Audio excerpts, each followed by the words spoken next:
minute. It's that world heavyweight flow. Championship belt wrapped around my waist, yo. I got that Ric Flair figure foe. Slam you on the pavement, that's why they call me Street Pro. Create heat on beat flow. Like Jordan after the second time he three-peated, folks. Get ready, set, let's go. Fight toe to toe, release the flow created by this mic pro. Lights, camera, get low. Action packed, back to back. In fact, this monster will go. Y'all better let him know. Man with the master plan, and you have no need to know. You came prepared, now get ready for the show. Introducing the Ballin' Bud 703 Boys Crew, Clubber D, Dirty Mojo, Shane Peach, and the Sports Professor. Welcome to Sunday Showdown. Yo, yo, yo, what up, friends? Ballin' Buds is in the house, back at it again after a successful night last night with our boxing stream. Shout out to Papi Chuneo for joining Clubber D and I. And we have another friend joining us tonight, which is going to be for our college football expert bracket predictions. We got Lamar, Dirty Mojo Lane from Sunday Showdown. Make sure you tune in with us every Sunday, 6:15, 7:15 Eastern, after the night games, after the day games, before the night games. And as well, we have Canteen and the stat man from the Bottom Line Sports. My brother, how you doing, my friend? Man, glad to be with you guys tonight. Make some good predictions. Let's talk some football. Let's move into the CFP postseason, fellas. Let's do it. Let's do it, brother. Let's do it. And everybody make sure that you tap in with everyone here. Again, Canteen is at the Bottom Line Sports there with Flo. Dirty Mojo, he will always remain elusive. He does not want to be found. And wait. My thing is right there. Instagram, Dirty Mojo. I tagged you. And last but not least, Clubber D, the Combat G. You can find his YouTube at Clubber D at that QR code right up there at the top. Go there. It has all of Ballin' Buds social medias. Make sure you subscribe on YouTube at Ballin' Buds, BALLAND BUDS. Hit that like button, whether watching now or on the replay. It is free to you, but invaluable to us. Clubber D, how did you feel about that boxing show last night? It was fun. It I like chopping it up. I like Yayo's perspective on a lot of stuff, but I gotta I understand where he's coming from, but you can't throw the baby out with the bathwater when it comes to Jake Paul. Okay. Yes, he's a troll. Yes, he's this and that. The weigh-in was a joke today, but it's okay. He's gonna get knocked out tomorrow. All right. But just tune into the good female fights. It's free. It's on Netflix. And I'm getting a spam risk call right now. It's probably one of my friends, but let's keep it moving. I'm not gonna name who it is. Clutch. Clutch. That's tremendous. All right, cool. Let's keep it moving. As we do, we were going to get you into this college football playoffs. What an amazing season it has been, but we are now at the end, and we are going into the playoffs. Now, remember, obviously, things have changed over the past few years. It went from the BCS, then it went to college football playoff for 4. Now we're up to 12. So, 4 teams are going to have a bye. Indiana, the number 1 seed. Ohio State, the number 2 seed. Georgia, Canteen and Dirty Mojo's Georgia is the number 3 seed. And Texas Tech is the number 4 seed. They will get the byes. So we'll pick those games after we go through all of the first round. But we're going to go through the first round here. The games here, we're going to start with the 2 games that are most likely to not be as competitive. Oregon, number 5 Oregon versus number 12 James Madison, and number 6 Ole Miss versus number 11 Tulane. Then we will talk about number 8 Oklahoma, we'll talk about the other 2 that will be close. Number 8 Oklahoma, number 9 Alabama, and number 7 Texas A&M versus number 10 Miami, the lone ACC representative. We'll go ahead and go through. We're going to give you all of our bracket predictions. You can take it and do your little bracket pools and all that stuff. Just make sure you join good ones where they're not, you know what? I was about to say something clever. I think you know where I know where you're going. I know where you're going. Me and brother talked about that one today. We talked about that one. I know where you're going. I saw the email come in and I was like, I don't know. Let me take 16 off the top. Let me take 8 free entries off the top. Yeah. All right, Out of my ass. No way. right.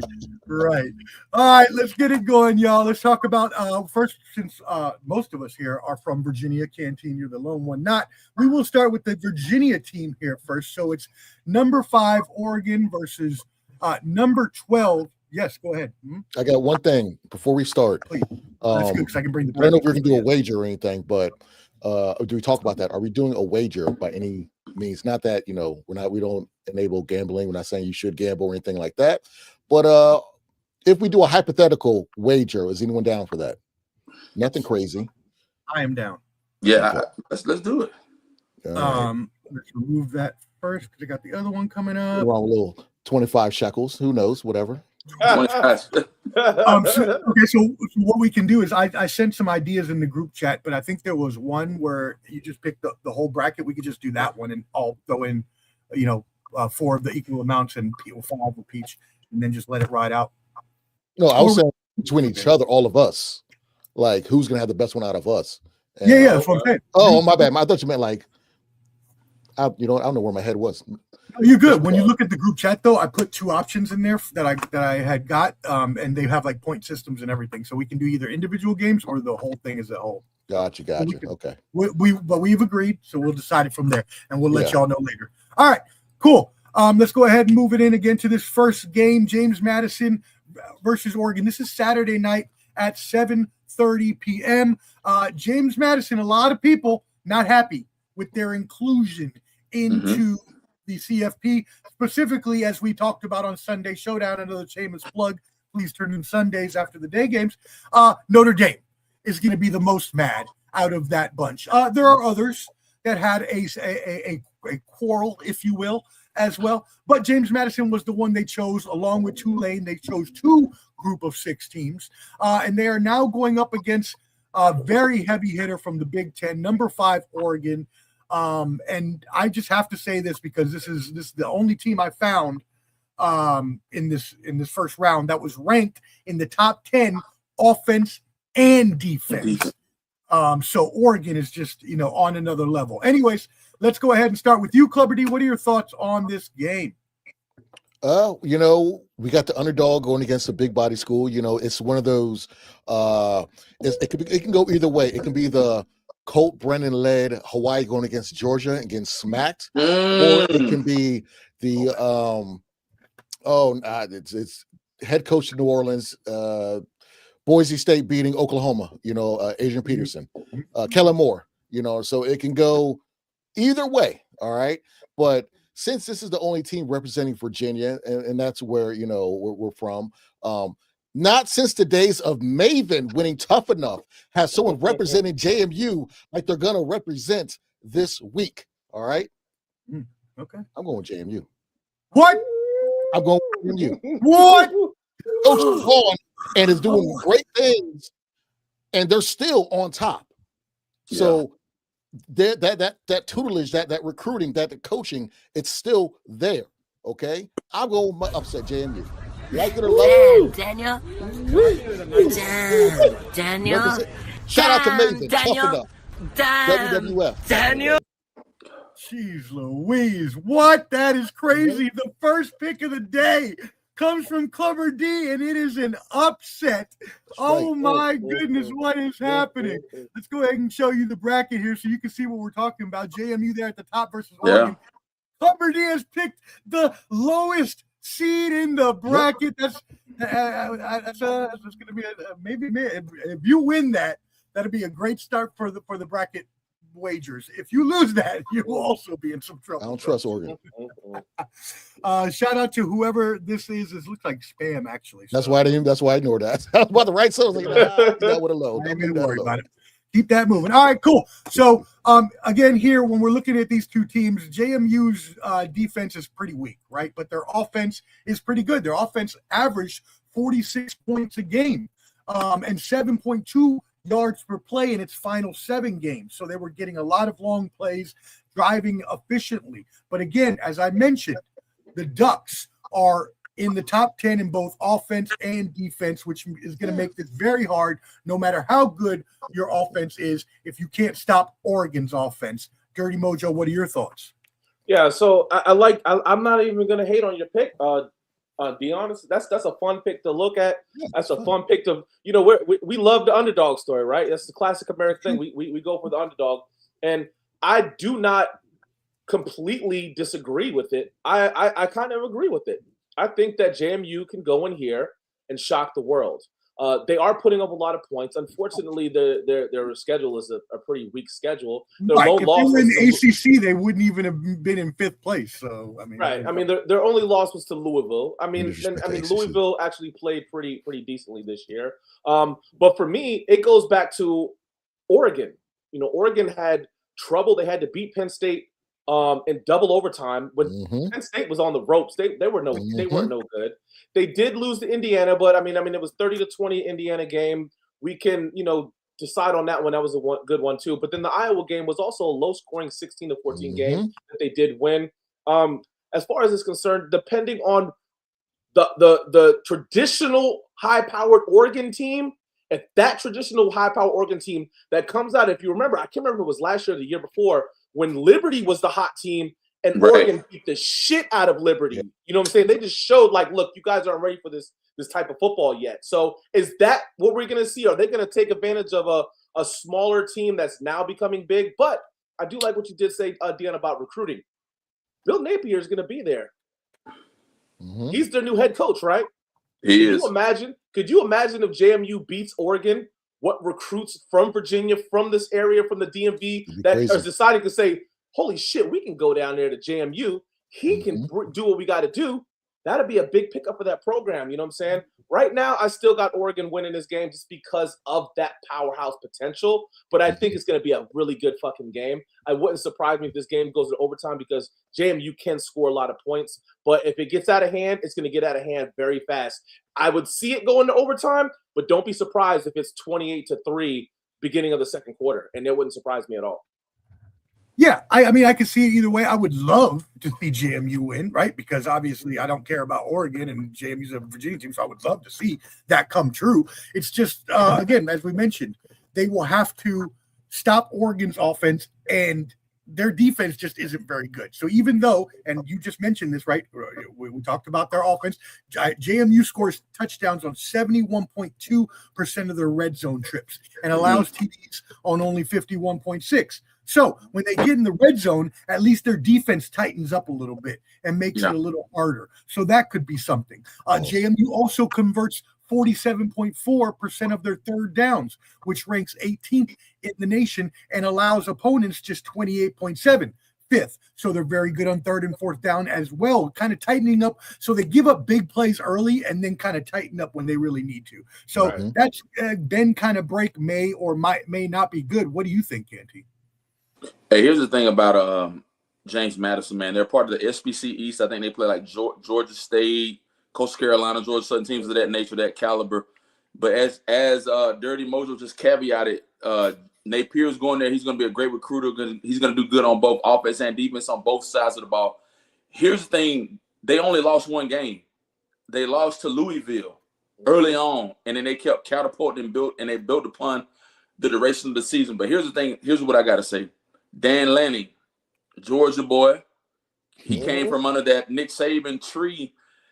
Man, it's hard to beat guys that have been cultured and have been shaped under a guy like Nick Saban. Yeah, that's true. My thing is this, man. Oregon, they're seeking revenge. They're going to come out hot on both sides of the ball. I got to go with Oregon, man. I got to go with Dan Lanning and what he has at Oregon. And he has something strong, something solid. Yeah. It is going to require a lot of luck for JM, a little bit of luck and a lot of will. That being said, JMU is good at keeping their turnovers down. So they're going to have to in this game because every possession that they give up is probably a possession that Oregon is at least going to get a field goal on because their offense is explosive. And yes, you mentioned old Oregon, right? They're not that. Right, they're not the old Oregon that used to run up 72 points, but they are Oregon in the Big Ten who, they played close against Iowa and Washington and all these teams down the stretch, but all those teams are winning teams in the Big Ten. They have a harder schedule. in the Big Ten and showed that, yeah, they struggled with Penn State. You're right, when they were, but they also only lost to Indiana by 10, and that was their only loss. So looking at all those things, you go a little back and forth. I like one thing you did say there, though, about Liberty. Liberty, we remember, Oregon absolutely blasted them, as Clubber D said, 45-6.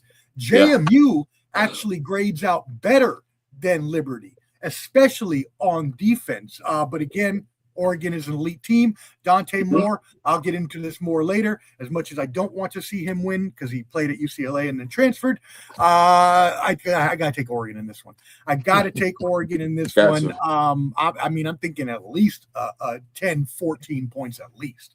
What is the spread on that game? To give you the spread, it is a 47.5. Over under. The Oregon Ducks are projected to win by 21.5. 3 touchdowns. Woo! I'm telling you, Upstate City. I'm telling you, listen, man, it's a tough one, man, because it's either a win by a lot or it's a close game, man. It's my theory of, to be honest with you, they want to expand this again to more teams, and you got to have a reason to do it. And when these underdogs fight and do something, then it's going to give more of an excuse. So you know what?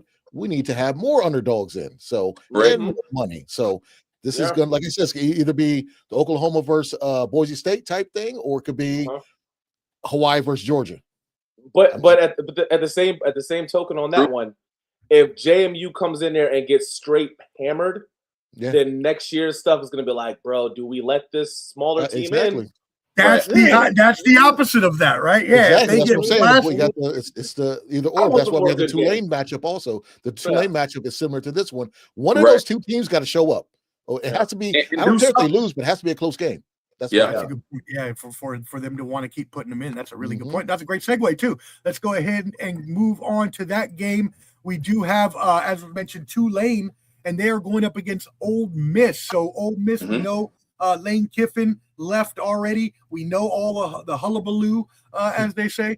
And he's not coaching. So they've got the interim coach in there that's going to be coaching the team. That's a lot of upheaval. Could that be an issue for them in this game? This game is Saturday at 3:30 p.m. We've seen 6 rematches this season, gentlemen. In 5 of those instances, the loser of the first game all won the second. And I'm one of those people, and you'll hear me say this a couple times today, I'm one of those people that does agree that you don't usually beat teams twice. And if you're in the NFL and you do, it's definitely you don't beat them a third time in the playoffs. It's like you learn kind of thing. So with that being said, these two teams have played already this year.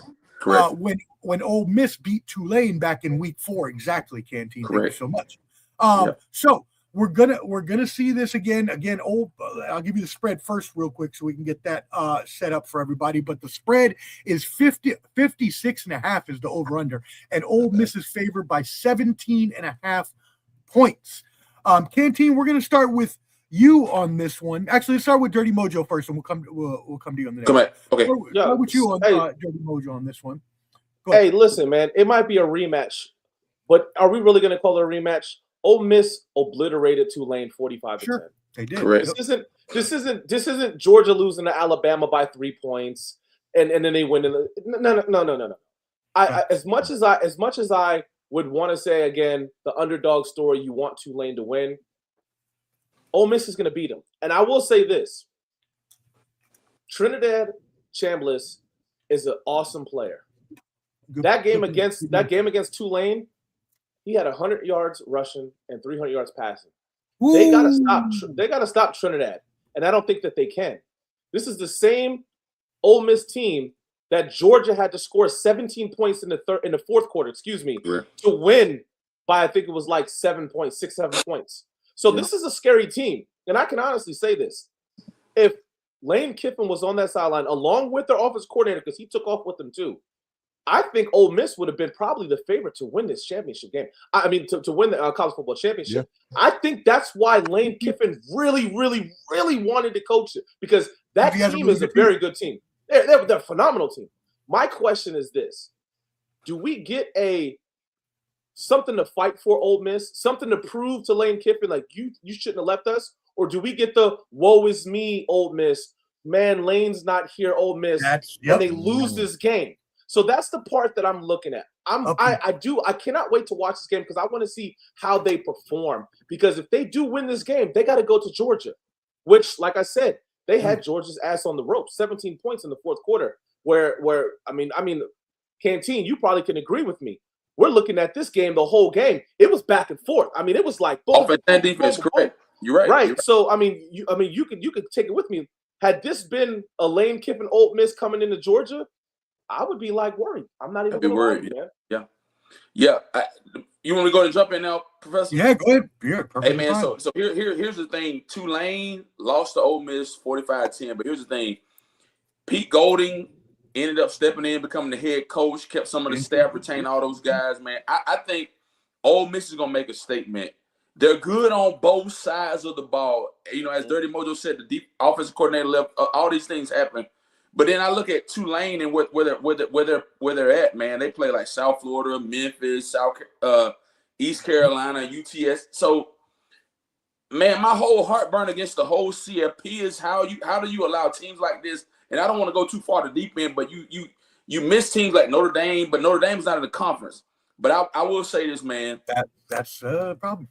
Here's the thing. If Ole Miss shows up, I think they're going to put up big numbers. I think they're going to do good. And I think that Lane Kiffin is an afterthought at this point. He's an afterthought. I think that they got the right guys, the head coach in the seat, retain some of the staff until the game is over, until the season's over with. I think Ole Miss is going to do good. I think they're going to do well, man.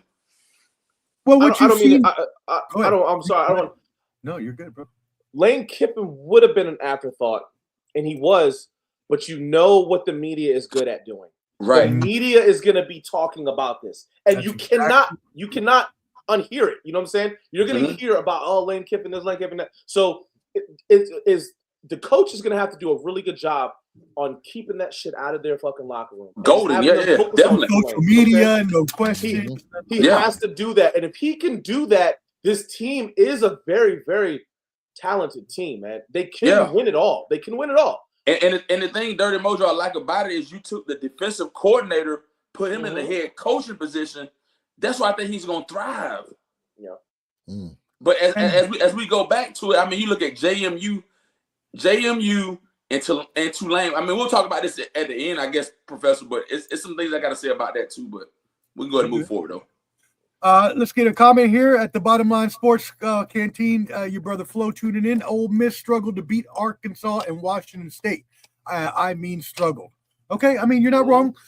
Every team is going to have tough games, but that is a fact. Now the good part about that is both of these teams have been good in one-score games. Tulane was 5-0, and as Dirty Mojo just mentioned, the only loss that Ole Miss had by one touch or one score was Georgia. They're 5-1. So both these teams are really good in close games. Problem is, it ain't going to be close because look, the new coach is Pete Golding. He was their defensive coordinator. So their defense is just going to be as dominant. And by the way, just to let you know, they weren't as dominant as the offense. The offense is number 18 in the country, but the defense was number 40 in the country out of 132 or 26 or whatever it is.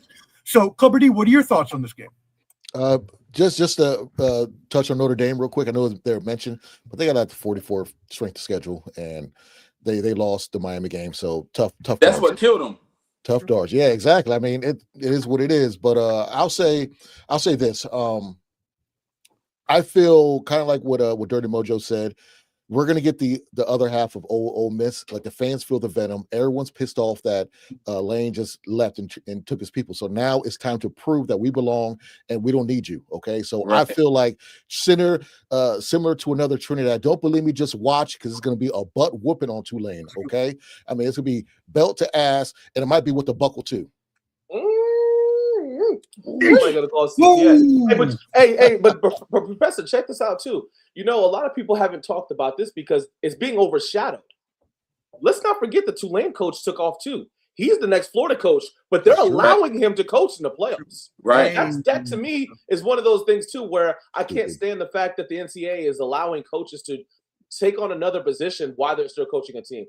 We talked about this. I hope that the NCAA changes those rules and they get rid of that. You can't talk to these coaches until your season is officially done. because it's ridiculous to me. But I'm interested to see what he does there for the Tulane game. I think Ole Miss is going to rout these guys. I don't think Tulane has the firepower. You can't lose 45-10 and then come in there. And absolutely right, Dion. That venom is going to be there. Now, we can look at the committee and say, this is a pretty funny thing because I, for one, I do believe that Notre Dame should have been in the college football playoffs. I think Alabama shouldn't have been in it, but that's another story. We'll talk about that here in a few when Alabama comes. It has to go with money. But I think the committee set this up to have it so that they can beat a team to kind of push it in fucking Lane Kiffin's face. Like, look what you could have did. Because they could have been playing right now. They should have been probably playing Alabama at the 12th seed or even Notre Dame at this seed right here. But they're not. Made a good point. You made a good point. That would have given them a better fucking matchup. You made, and not to cut you off, Professor. He made a good point. It's like, how do you decipher? How do you slate this thing to be right? Right? A three-loss Alabama team gets in, and yeah. I know 3-loss blowout in the SEC championship game. Right. They didn't even move down one spot. Ohio State lost. I wasn't even get to it. Ohio State lost. And they moved and they moved down one. They moved down one spot. From 1 to 2. Yep, these motherfuckers got blown out and didn't move a spot. That's bullshit to me. I'll be honest with you. I'm sorry. We didn't move a spot. The Omar frozen stuff in the snow. Yeah, no, I agree, but we all know what's money. We all know it's money. Yeah, it's all that bread. 100%. So, man, 100%. All right, got that Bermuda Triangle internet going on right now. Amelia Earhart, he say what up to her last week. Amelia Earhart. got the Bermuda Triangle going on. They both get mollywopped. I agree. Look, when you come from the Sun Belt like JMU does, Canteen, because that's what you asked earlier. You come from American like Tulane does. Yeah, go ahead. What's up? No, he said who got mollywopped? Oh no, he's saying both of them are going to Tulane and JMU. So he said that both get mollywopped. No, he was talking about Notre Dame or what's called get mollywopped by. I thought he was talking about Notre Dame. I don't know. Okay, I didn't know. So what I'm saying is that's why you incorporate a team like Notre Dame, but Notre Dame got to be viable and be a part of a conference because it's crazy how Notre Dame can do whatever in football, but in the ACC for basketball, it doesn't make any sense, fellas. It doesn't. You can't be in a cookie jar with red paint on it and not get in trouble for that. You're ruining all the other cookies. There you go. They talked to the Big Ten, and the Big Ten said you're either in both or not at all. You either is or you ain't, man. You got to make a decision. No, the Big Ten told them you're not going to be in the Big Ten for football, but Omar, I'm original with my analogies. I just make them up, all right? They just sound good in my head.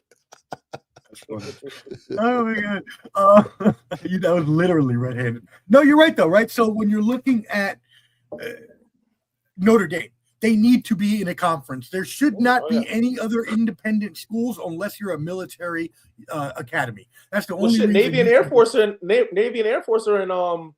Sure, I'm just saying. Saying. Army I agree with you. Yeah, I agree with you. I'm fine if you put them in a conference too. I'm just saying they should be the only ones that should be allowed to.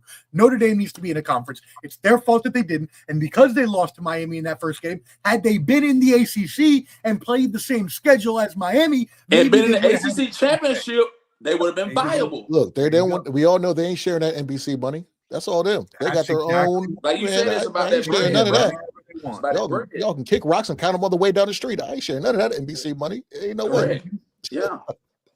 And so, yeah, when we're looking at this again, everybody said it's going to blow out. I do think that Tulane will, I want to say closer, but not even closer. It's still going to be a blowout. But at least I think they're going to play them better this time around because of all the upheaval that we talked about, because of the roller coaster that the Rebels have been on with Lane Kiffin leaving, with them instituting the defensive coordinator, with Trinidad getting better, Trinidad Chambliss as the year has gone on. I mean, this is a team that is not as explosive as last year, but still very, very explosive and can win and will win without Lane Kiffin.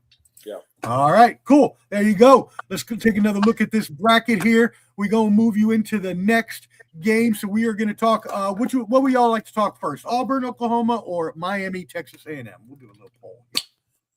Just go ahead and go Alabama, Oklahoma.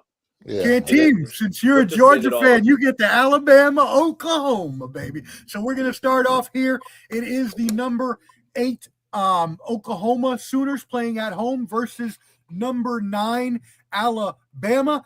Two blue blood programs here, Yeah. but as of the past couple years, had a little bit of a stumble. Right, Oklahoma had a couple down years there. Mhm. Alabama last year had a retooling year, still kind of working through this year, as was mentioned by Dirty Mojo and UConn team.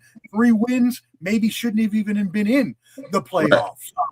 But you know, I did say all season that there would be a team with 3. I just figured one of the big conferences was going to. So, Professor, I will caveat on what you just said, man. Three losing teams ended up getting in, man. You had a Alabama team that lost to Florida State. They end up losing to Oklahoma, and then end up losing to Georgia.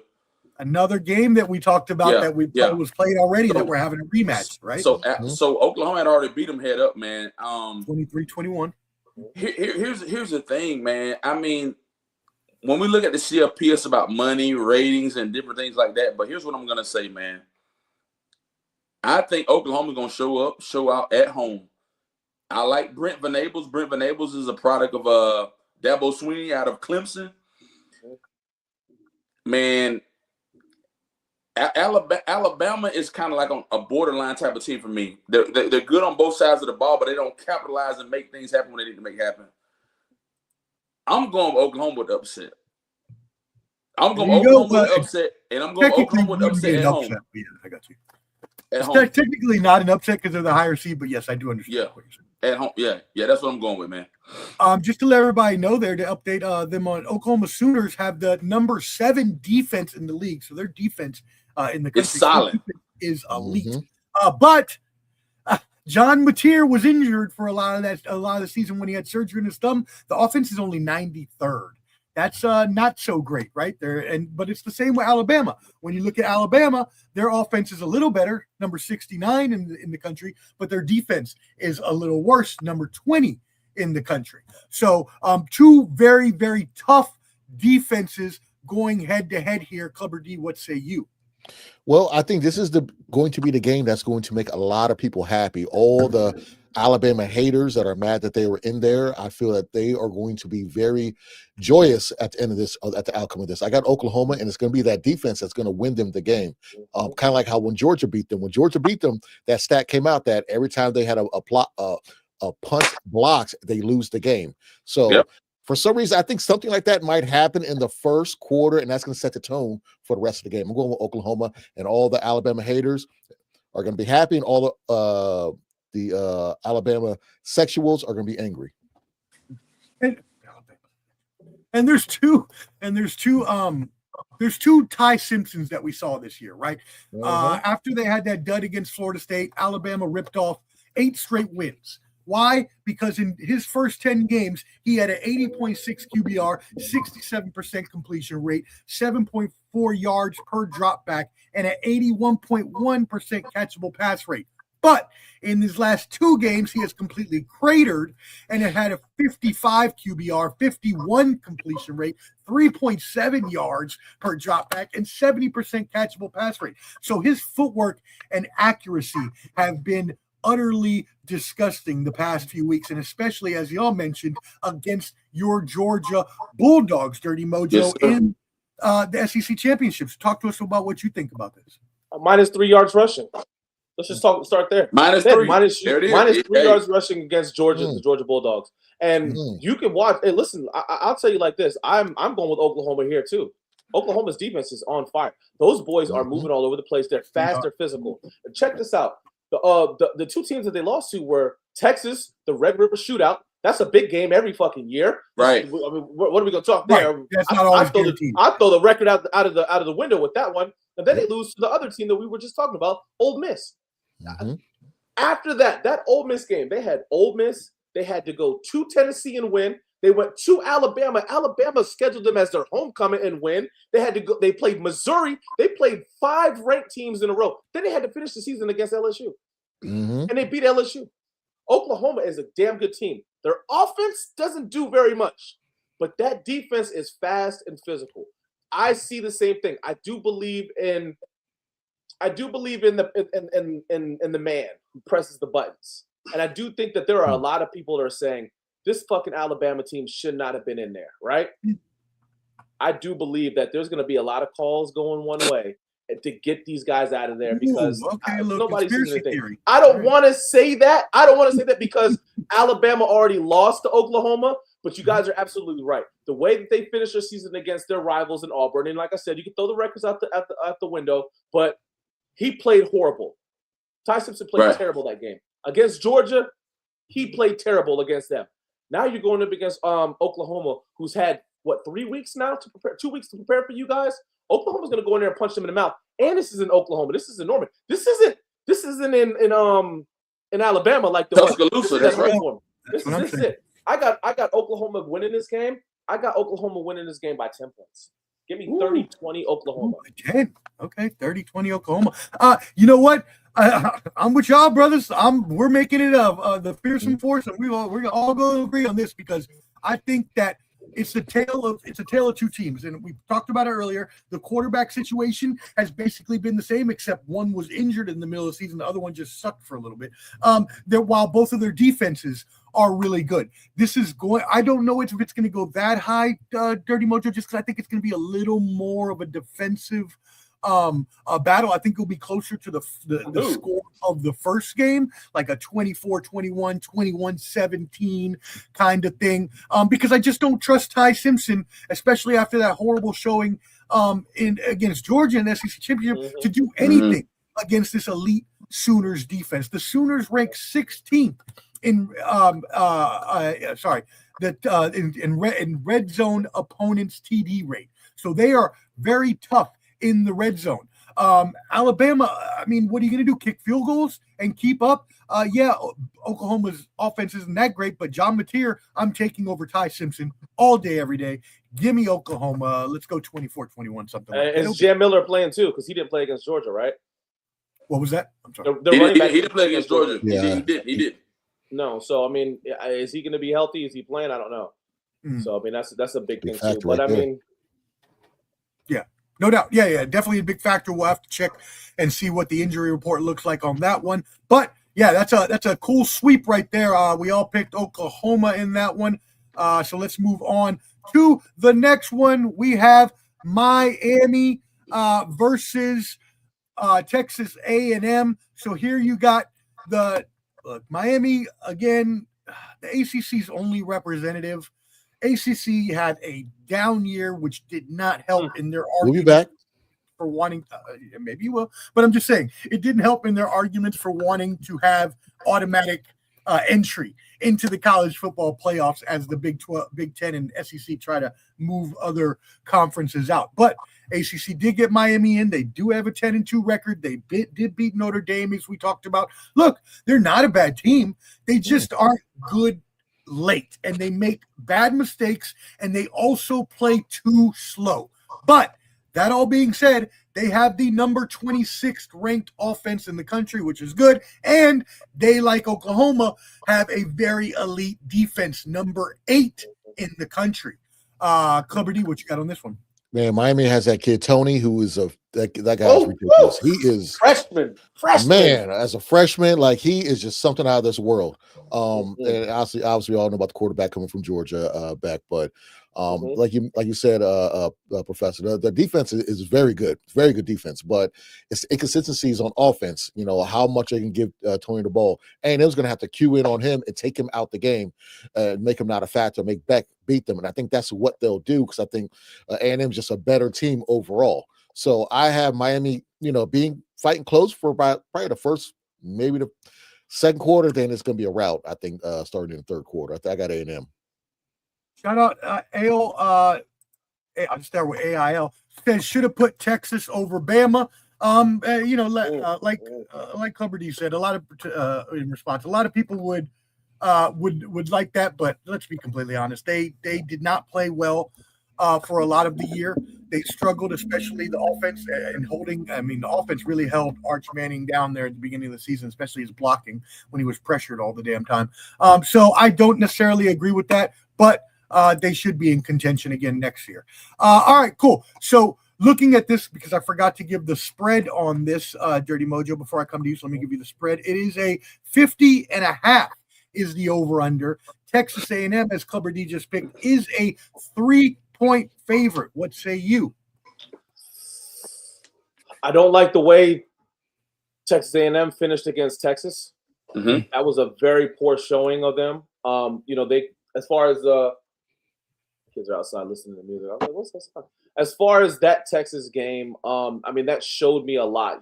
I really wanted to see them go in there and stamp it and just completely obliterate Texas so that we wouldn't have had to get comments like Texas should have been in over Alabama.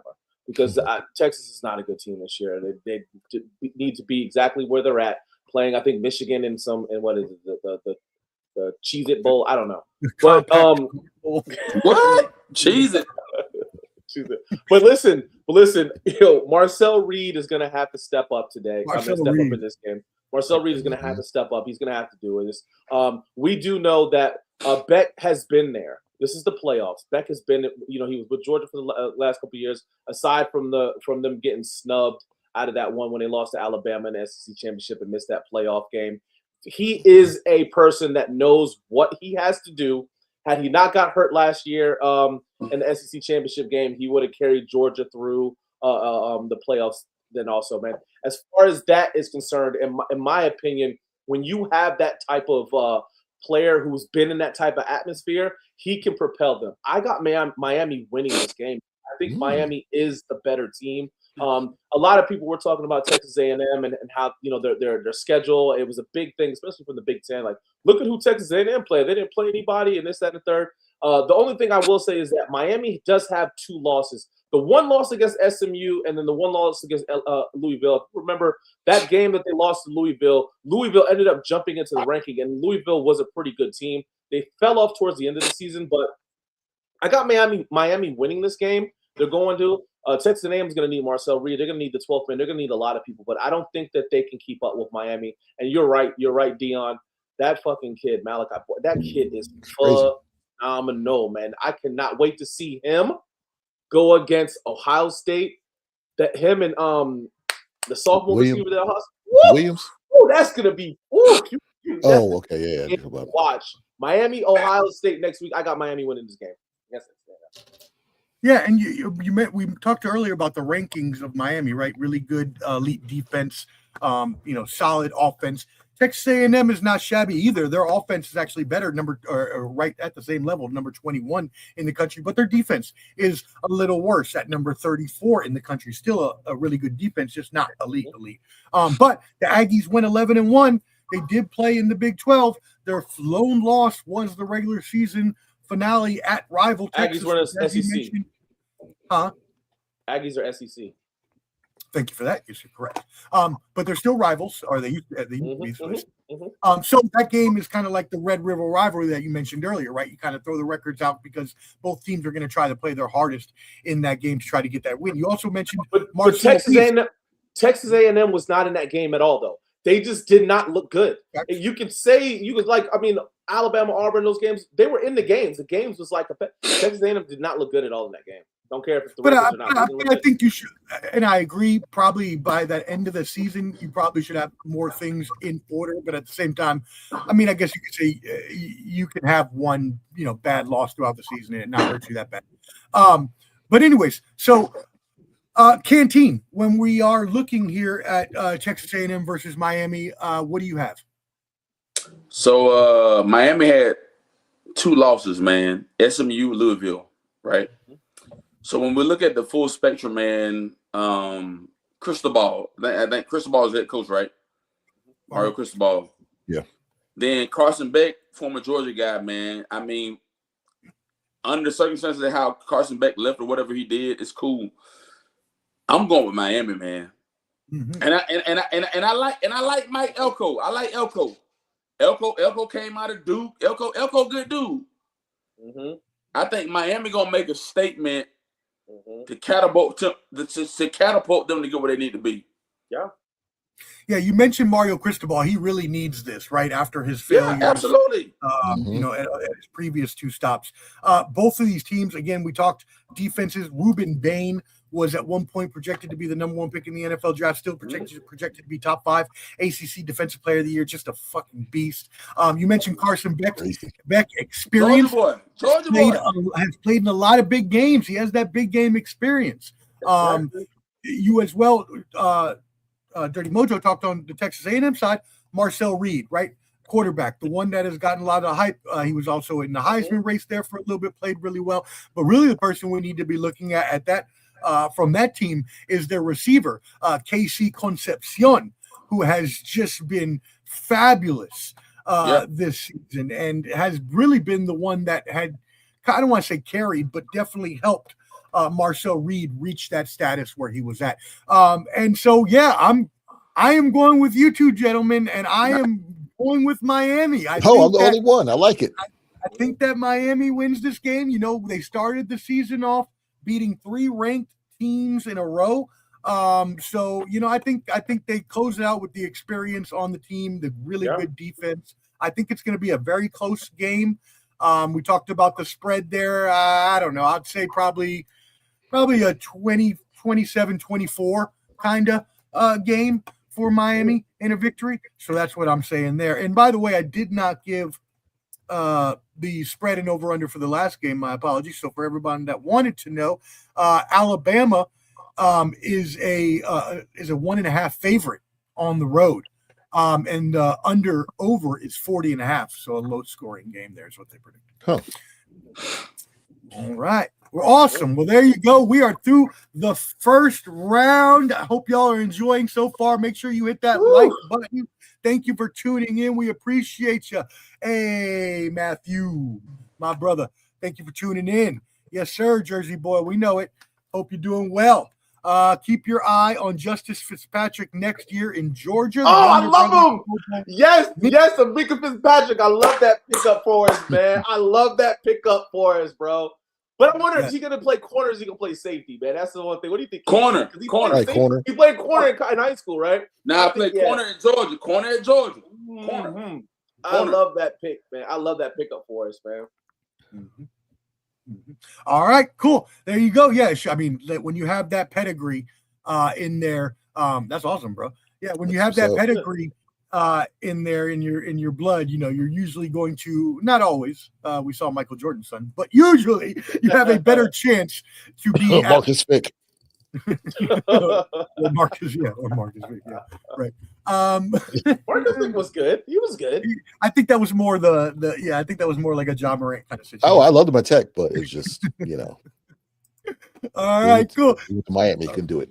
So that gives us the first round. And again, while we're going through, we are picking the brackets. So now I'm going to show you the 2 brackets that I do have from Clubber D and myself.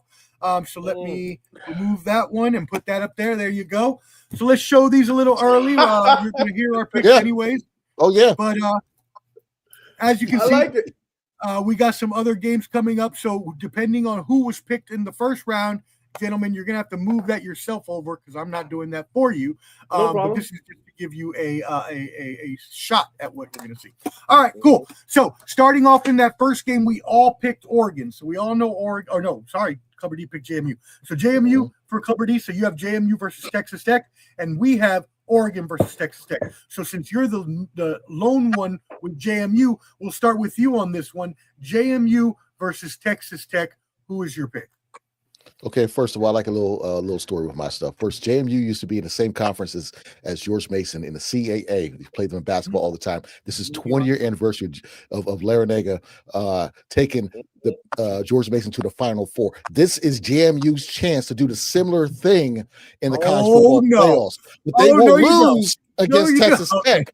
They will lose against Texas Tech in a close competitive game to prove that these underdogs deserve to be there, okay? So I'm going with Texas Tech, but I'm just saying this is the anniversary of George Mason doing the same thing, and they were in the same conference. That's the only connection I got. And shout out to Tony Skinn, the current coach of the Patriots at George Mason. But I'm going with Texas Tech. Shout They're out doing to this for Mahomes' new ACL. The Final Four Patriots. There you go. I love that. That was a great memory. What? 20 years All ago. right. Shout out to Dale the Snail, hooking us up with Dale tickets all the time. Snail, the team manager. Damn right. We still games all the time. Shout out to Snail. All right, cool. And since we all have Oregon versus Texas Tech, Dirty Mojo, we'll start with you. Who is your pick in that game? I said this last week. I watched that Texas Tech BYU game, and God almighty. That was the first game I watched Texas Tech play. And I said, yo, this team is off the fucking hook, man. Those dudes could fucking play. I like Texas Tech. I like Texas Tech beating Oregon all day long. I got to have a little bit extra time to watch, get their guys healed up. But here's the thing. Texas Tech's lost to Arizona State. And that's the only loss they had. And their quarterback did not play in that game. He didn't play in that game, right? Good point. So you look at that. That was what they probably played, 6 games, 7 games after that? They've only allowed one team to score more than to score double digits against them. I see this team and I'm like, holy shit. I am looking forward to, I don't want to project. I'm looking for that high-powered offense of Texas Tech winning this game, playing Indiana. I can't wait to see that. I got Texas Tech winning this game. But like I said, the only loss that they had, their quarterback did not play in that game against Arizona State, and they barely lost that game. I got Texas Tech winning this one against Oregon. I got this game being a very good, fun game to watch. I got this game 42-38. Texas. Yeah, because we don't have spreads on that game's out that far, so I can't give you that. But thank you for the score. Anyways, James Madison, that's a high-scoring game. You're right. I can't wait to see that. I hope it is. James Madison, by the way, just to let go ahead. No, I'm saying I like Texas Tech. I like them. They look good. There you go. Just to let everybody know, James Madison, in their yards per play rankings that we've been giving you, is number 23 on offense and number 4 on defense. So JMU, much more elite defense than you could sometimes see on the tape. Texas A&M, on the other hand, or Texas Tech, excuse me, on the other hand, is going to be ranking at number 23 on offense and number 3 on defense. So 2 elite defenses here and 2 offenses that are just around the same, pretty good, but not great. What do you say on this one, Canteen? So we got who do we have on this one, Professor? You got Texas Tech versus Oregon. Yeah. Man, Texas Tech gonna slaughter Oregon. Slaughter them. Slice the head off the. Here's the thing, man. I love anybody that comes out of the SEC. I love Dan Lanning, but Texas Tech, they got something different. Lubbock, Texas, it's something separated. Offense, defense, they're different. I think they're gonna make a statement. And what's the conference, Professor? What's Texas Tech? What is Texas Tech conferences? The Big 12. Texas Tech is in the Big 12. Yeah. So it's like Colorado, all those guys. Mm-hmm. Mm-hmm. Oh, I see what you're saying. They ran through all them guys. They ran through all of them. Yeah, like when you're sick, man. Okay, yeah. When you're looking at an Oregon team, which is again ranked number 9 in offense, number 6 in defense, top 10 in both. That's again pretty spectacular, especially coming from a Big 10 where you have to play all of those better teams. Not that the Big 12 doesn't have decent teams, they do, but I mean, I think we all can agree that the Big 10 was the best conference in the country this year. And when you said Big 10, you said Big 10, right? Big 10, yes, that's correct. Yes, sir. You're correct. You're correct, Professor. Mm-hmm. You're correct. And even though I am upset that Dante Moore transferred from UCLA, he is great, and he's been playing like a former 5-star recruit. He had 24 touchdown passes, only 6 interceptions, completing 72.5% of his passes. And this is his first real starting year because he redshirted. He barely played in UCLA, and then he redshirted last year in Oregon behind not Bo Nix. Who am I thinking of from Oregon? It wasn't Bo Nix. Dylan Gabriel. Thank you, sir.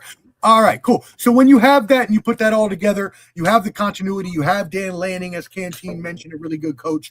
It's gonna be a close game. I'm not saying Texas Tech is bad in any way. They wouldn't even be ranked number 4. They were bad, but I just think that Oregon is what happened. Nothing. No, you're good. Go ahead, say it, Dirty Mojo. Go say it. No, it's not me. It's not me. Let Professor go ahead. I don't know what happened. Maybe I froze. I'm not sure. Anyways, so Texas Tech does have, as mentioned, a really good defense. Just like look, Jacob Rodriguez just like Ruben Bain, is projected to be one of the top picks in the NFL draft. Big 12 Defensive Player of the Year, led the team with 117 tackles and 7 forced fumbles to go with 4 interceptions. Yeah, that's what I'm saying.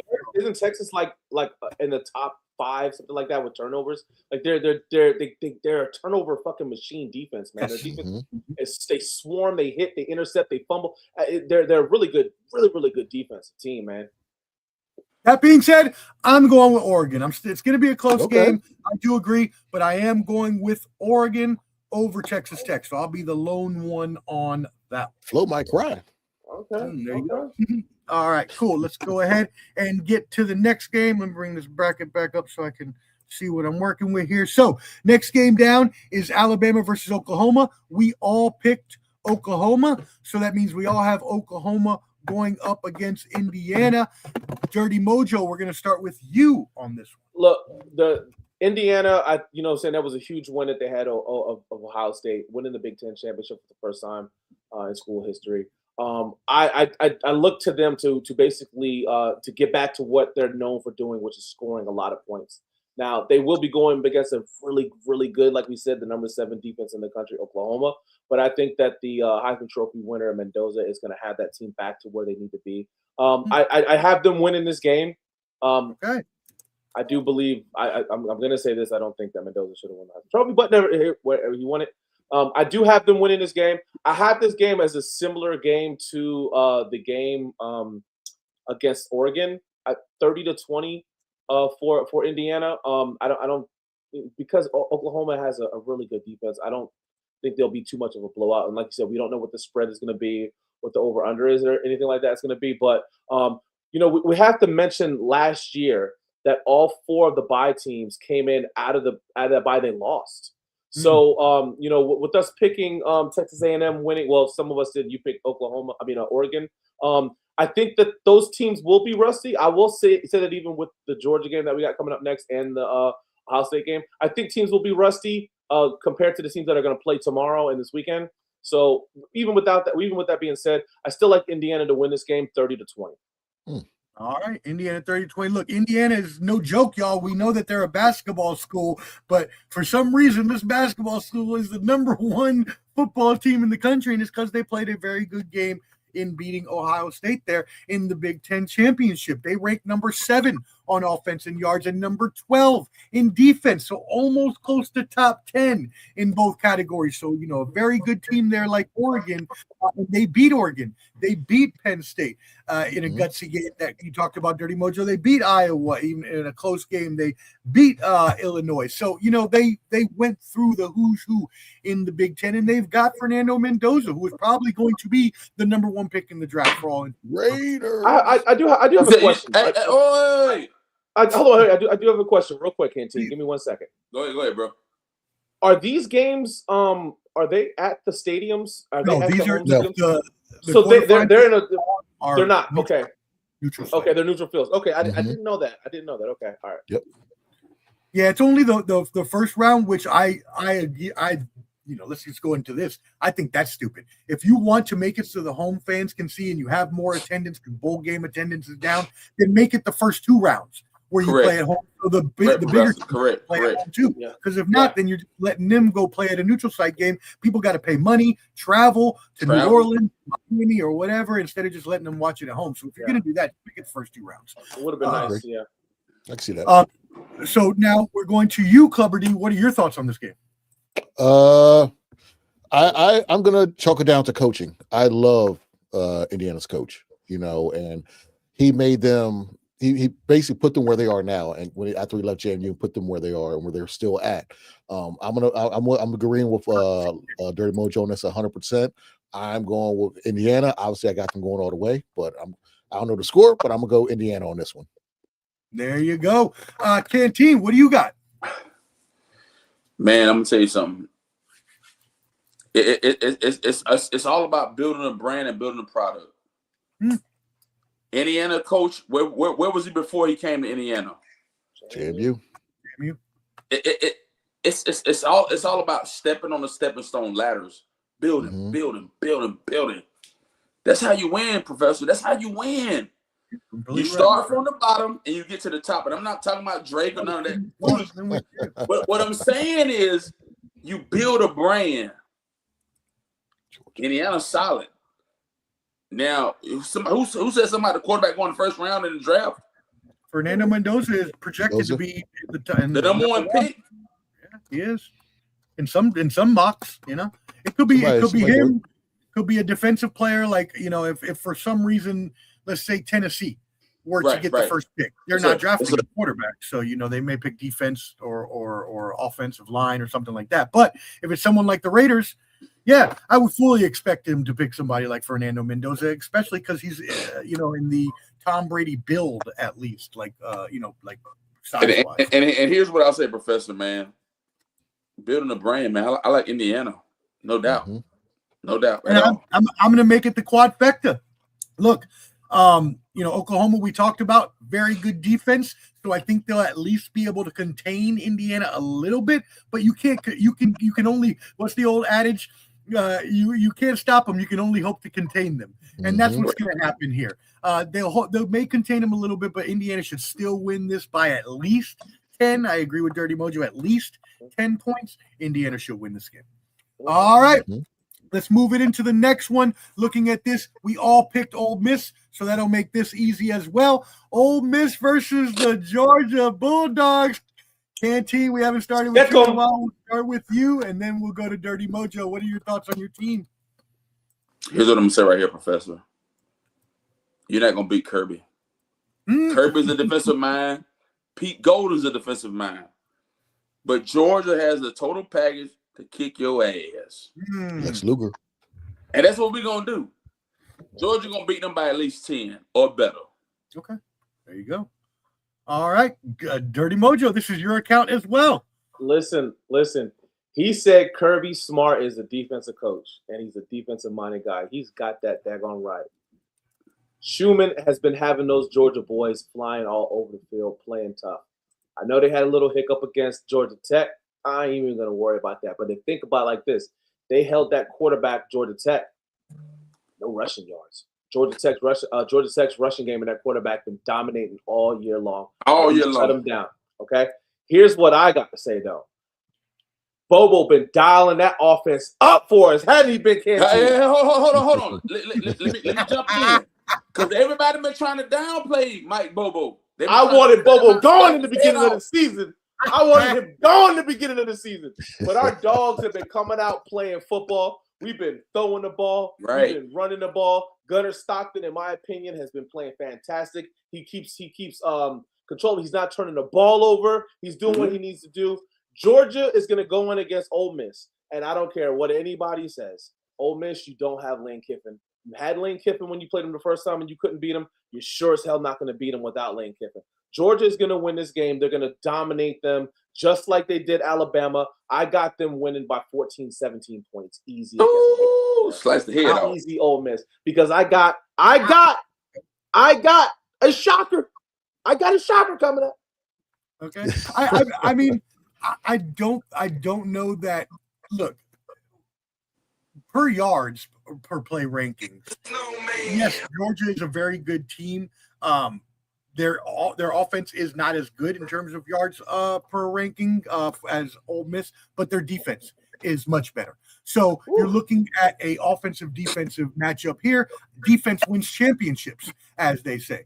So if you do have the better defense, you do have an experienced coach, as Canteen mentioned, as Kirby Smart. You do have an improving offense. Yes, they rank 70th in the country in yards, but as you mentioned, down the stretch, they got better and better. Gunnar Stockton started to improve in the second half of the season. They whooped Alabama's ass in the SEC championship. What say you, Clubber D, on this game? Well, I'm in agreement with the two brothers at the bottom and you next to me. And since it's the South, instead of belt to ass, I'm gonna say STA. That's switch to ass. Yeah, they're gonna. I got Georgia in this one. Yes, sir. They're gonna go to the tree. They're gonna pick it. My grandma used to had you dipping in rubbing alcohol. Oh, it hurt. Pick your own switch out, right? From Louisiana. She dip that bad boy rubbing alcohol. Pop. That's what's gonna happen. Switch to ass. Please.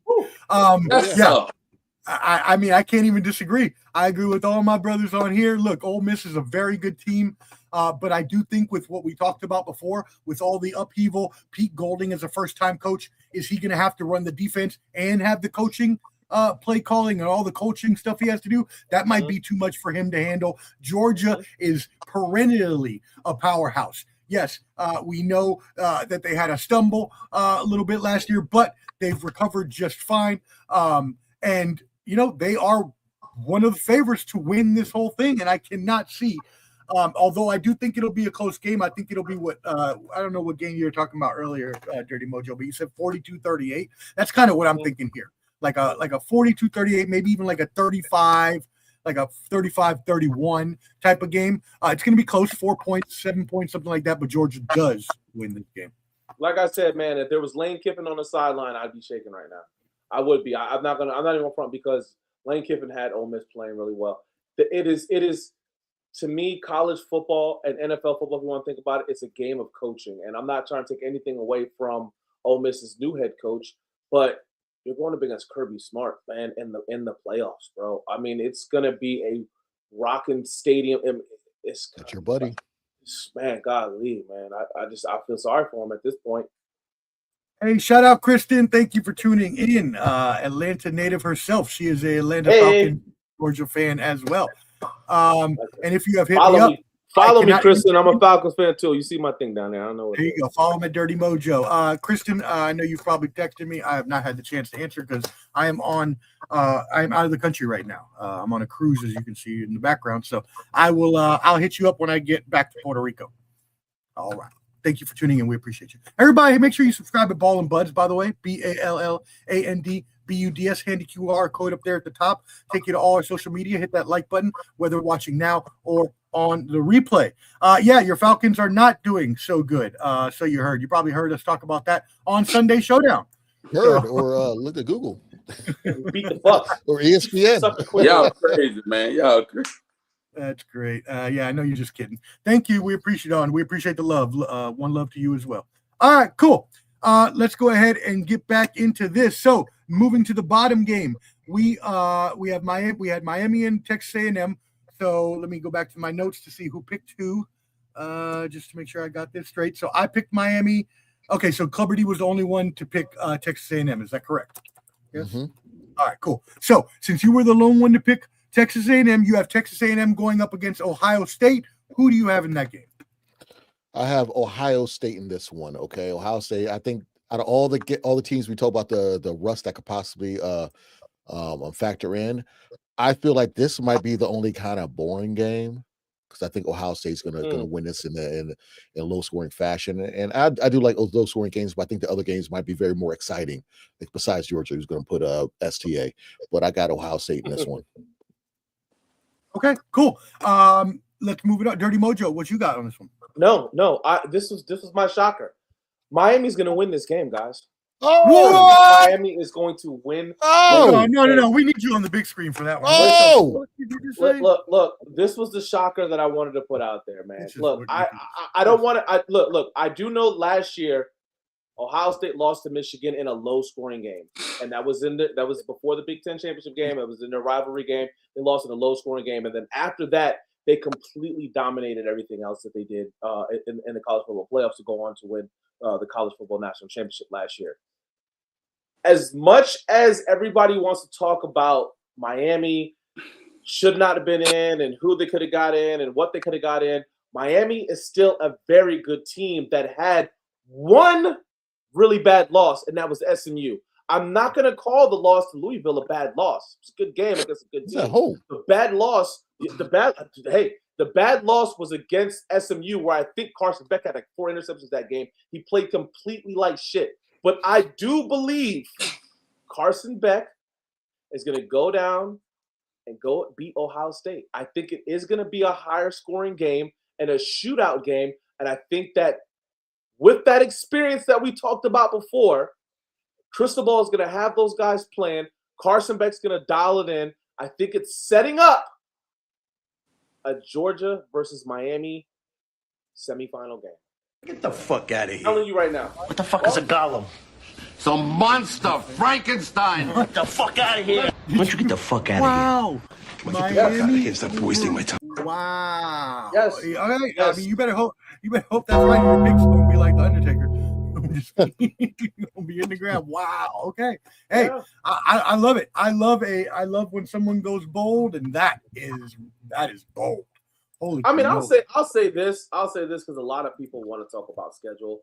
I don't think that the Big Ten, they have a very strong schedule that they play in, right?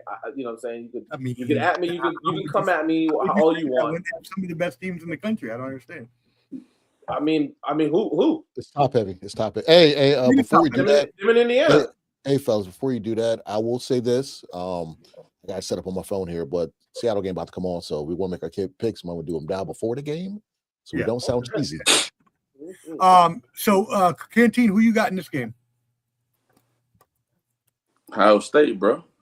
Ohio State. There you go. Easy, bro. Liberty. I'll be the Mojo. Oh, You already picked. Yeah, you said OSU over T. That's right. Okay, cool. All right, perfect. Yeah, no, I don't know. I mean, for wagering purposes, I hope you're right for yourself. But I don't think you're right. Look, Ohio State is awesome. Number 15 in offense and number 2 in defense in yards per play. They are a team that is experienced, other than their quarterback, and even him played as a Heisman finalist that should have. So I have OSU in this game, and I don't even think it's going to be close. I'm going to say. Omar, can you see what Ohio State's strength of schedule is for me? Yeah, I can check it. While I am checking those strength of schedules, let's go ahead and check the next game. So if we move on to the next one, geez Louise, this is going to get hard. Maybe what we should do is, do we want to reconvene another week to do the rest? Yes, sir. That'll work. Yeah, let's do that. Let's do that, bro. Because right now it's getting way too confusing. Yeah, that'd be perfect. Okay, so that's what we're gonna do, y'all. We'll come back next week, or maybe the week after. It'll probably be the week after. After the New Year, we'll come up right before, because these games aren't until, I believe, the semifinals is the 9th and 10th of January. So we'll come in that first week of January. We'll run this again, and we'll do all the semifinals, quarterfinals or semifinals and finals in national champion. Pre-game show for national championship game. Pre-game show. Yeah, there you go. So that'll work. And then as for tonight's game, then let's move it in. We've got the Rams versus going into Seattle. Seattle is actually, hold on, because earlier, let me check ESPN to make sure I got this right. On the over-under. They showed him on sideline. Seattle is 1.5-point favorites and a 47.5-point over-under. Clubber D, who you got? Watching it right now, but I'm being non-biased. I want Seattle to win, but I feel like the Rams are going to win though, because I look at the quarterback. I trust Stafford any day of the week, twice on Sundays over Sam Darnold. There you go. Jerry Mojo. Hey, the way the Rams came back last week to beat the Lions, and I mean that was a fantastic game. You know what I'm saying? You can't put that past anything. And then to have the Seahawks struggle against the Philip Old Man Rivers led Colts team. I mean, you know what I'm saying? It didn't look good. It's short week for both of them. I got the Rams winning this one too. I think the Rams are the better team. But who knows? We've said some crazy shit before, and the next thing you know, we're egg on our face by halftime. So, but I got the Rams winning this game. Canteen. Seattle by 3. Seattle by 3. Yeah, I agree. Seattle by 3. I think Seattle as the home team, with the 12th man there, I do think that the Rams are the better team. But since they're playing in Seattle and it is for the division, this is a very important game, as Clubber D mentioned earlier, in terms of who wins this NFC West. And I think that Seattle needs this game. So I think at home they pull out the victory. Very close game, probably a 3-point game. I'll probably say maybe 24-21 Seattle. All right. A big 4th and 1. They just got a big 4th and 1. And Seattle's jerseys, like Mojo said earlier, they're not bad. They're not bad. They're not bad. I saw a picture. I can't wait to see what. Isn't their helmet kind of like a chromatic, whatever word, look to it? It's like a dark. It's like a dark green-ish with a silver, not like kind of grayish. When you turn, it might it's a change dark color. green but metallic. It's very Yeah. They even got the painting in the middle of the field. Their logos like that. It's pretty cool. I rock with it. I'm gonna go watch it. And just to let y'all know, I just checked the schedule. The semifinals do start on Thursday, January 8th. So that's going to be obviously they probably have an NFL game that night too. So we could just do the same thing and go before on that day if you would like to.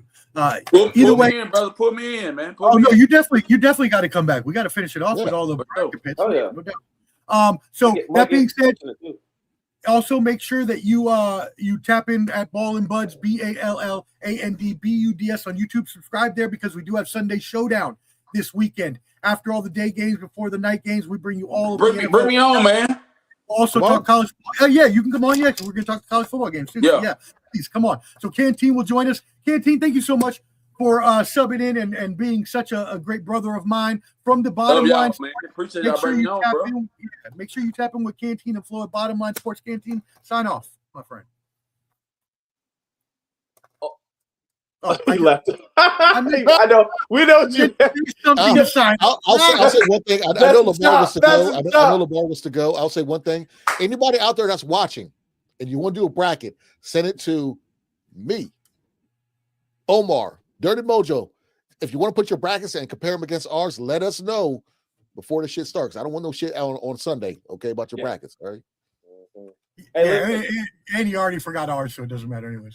So it'll be good. I'm not sure if they're watching, but you know what I'm saying, if I you know what I'm saying, this happens to go around.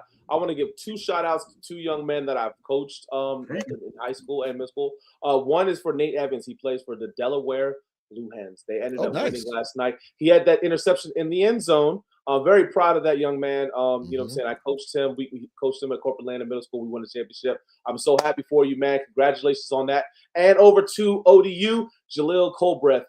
Man, I mean, what a ride this kid has had, man, from being a gray shirt, from being told from his high school coach, not going to say any names, before he came to Ocean Lakes that he'll never be a varsity player, to be a starting linebacker for ODU. And their team went in and got that victory in the bowl game. I'm very proud of you. I'm very happy for you guys, man. Jaleel Colbreth and Nate Evans from the 757. Congratulations on you guys' bowl wins last night. Shout out to him. He's at home. You know, didn't have to go too far. Shout out to Delaware, home of Joe Flacco and John Taylor of the 49ers. Let's go. That's awesome, man. Congrats to both of them. That's a really great job done. By the way, just to answer your question, in terms of strength of schedule, I'm looking at team rankings. They have Ohio State number 2, and they have Miami at 22. So there you go. Oh, it was strength of schedule? They had Ohio State 2? Yeah. Mm-hmm. So there you go. And Clubber D, what you got for the people? Hey, everybody tune in. We're gonna be talking about this, chopping it up, having fun.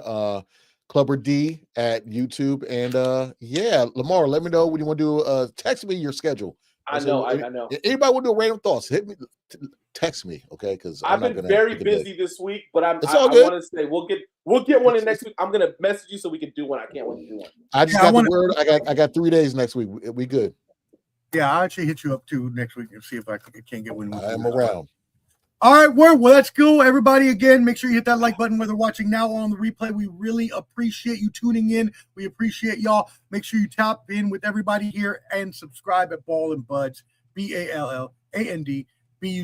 We will see you Sunday at 7:15 Eastern. Holla. Go Dogs. Sick 'em.